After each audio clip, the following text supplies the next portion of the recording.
Hello everyone, this is TheMagiBum here, and I'm going to be bringing you another tutorial here on StarCraft 2. And this one's going to be more about map control and camera control, using a keyboard more effectively, and altogether just becoming more faster and more fluid with your game. So with me today I have a special guest with me. Why don't you introduce yourself? G'day guys, it's Teddyboy again with TheMagiBum, and as Chris stated, we're going to look at a little bit of map control with some of the less obscure keys. What we're going to do, typically what we do is we select a unit and control group it with a control 1, 2, 3, 4. In this particular instance I'm doing control 1. If I move that unit over and or click off that unit, press 1, I select that unit that I selected with control 1, and I can then do something with it, such as build or attack or whatever the case may be. However, what I can do, and which is a little bit less obscure, that not a lot of people use, but is really functional, is using your control F5 to F8, which actually captures a location on the map, which I'm going to do now on my Nexus. So I'll press control 5 and double tap 1 to go to my location of my probe, and I'll go and scout with that. And if I actually press F5, I'll go back to my Nexus. I can have a look what's going on, but I still have control of my probe. So I can stop the probe, I can go to the minimap and do whatever the case may be, but it's just a really good way of getting around the map. Also, what you can do is use it on your enemy's base if you have vision, and then just hotkey between your main focus group of 1 to 9 control groups, or go back to your Nexus or whatever and just swap between them without actually relinquishing control, and you get a little bit more fluent in the game. You can see what's going on and react a lot quicker.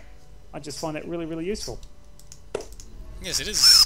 That's actually really good because it's also an instant transition between one one part of the screen and another part of the screen. So, say if you wanted to, if you had your second base over here, you can actually push Control F6 like I'm doing now, and then you can push F5 and then F6. So if you see something inside your main base, inside your second base that you don't like, or that you need to change, or like say you want to put gases in your second base, then you just push that hotkey instead of having to like move over, which might take a bit of time. Like doing this thing what I'm doing right now, which is like moving my screen across. That takes a little bit of time, whereas if I'm doing this, I can get from screen to screen really fast. I can really quickly select this, select that, do that kind of stuff. So, and another good thing is it also doesn't deselect the unit that you're using, so you can still like get this guy to go here. You can get him to, say, build another base here if you want to, and then you can tell him to go back to the main base and build a gas geyser or something like that. So.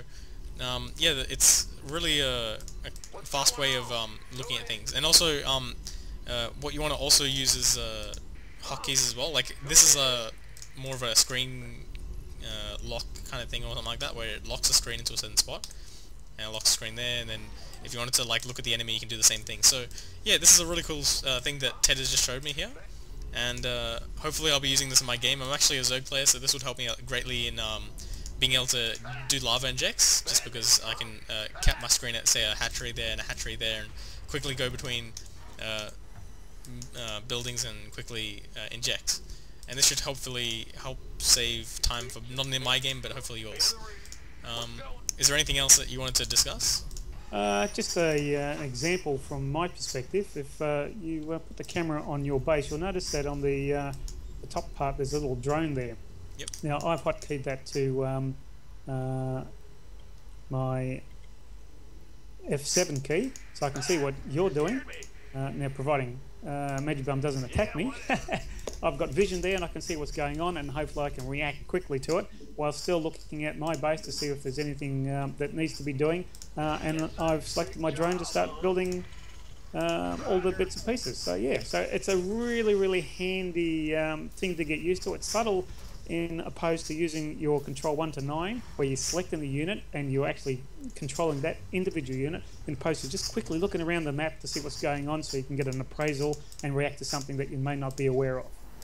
Yep, and another thing that you guys might not be aware of, but is really interesting, is wherever your mouse is usually where you're looking. So if I'm looking at this SCV right now, if I select this SCV, I'm usually looking at the SCV. If I select a supply depot, I'm usually looking at the supply. If I'm selecting a command center, I'm looking at the command center. If I'm looking at the bottom right here to like build an SCV, I'm not looking at the rest of the screen. I'm not looking at the minimap. I'm not checking out different things that could be happening. I'm looking at this picture. However, if I push the S button to build a supply depot, an SCV, then I can do other things like look around here. I can look at the minimap while I'm building SCVs, you know, and like little things like that where you're using your hotkeys, you're using your control groups over here, and using your what's called basically all your keyboard functions. Then you can find ways of being a lot more faster and a lot more efficient. So you'll be able to look at your minimap more often. You'll be able to spot drops coming in. You'll be able to notice where armies may be moving. They might be going towards a third base, or they might be going up a ramp, and you want to use force field. Little things like that. They just being able to have your mouse in the right spot and not have to worry about like clicking at different areas and stuff like that is can be also pretty good.